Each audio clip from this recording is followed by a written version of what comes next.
បាទថ្ងៃនេះបាទឲ្យសិស្សទៅព្យាបាលជំងឺរដូងបាតនៅស្រុកចំការលើខេត្តកំពង់ចាមបាទបងប្រុសគាត់បាន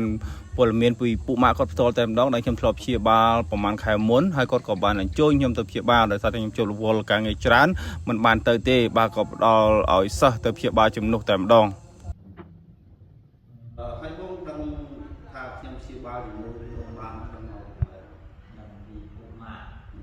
គាត់ធ្លាប់ព្យាបាលជាបាទហើយបងមានចិត្តដែរថាខ្ញុំមកព្យាបាលអាចជាឬក៏ជាមកជាហើយនេះជាការទំនុកចិត្តឲ្យមកដល់ផ្ទះបងហើយអត់មានយកលុយយកកាក់ណាមកព្យាបាលនេះណាបាទហើយបងមិត្តភក្តិបងនេះជាហើយជាតែស្គាល់បាទចាំអត់អីទេអញ្ចឹងបងប្អូននៅតាមបណ្ដាញសង្គមថ្ងៃនេះខ្ញុំមកព្យាបាលគាត់ជាថ្ងៃដំបូងចាំជួយតាមដាននៅវីដេអូក្រោយនៅរយៈពេលគាត់ជាគាត់ទៅ8ថ្ងៃទៀតបាទសូមអរគុណ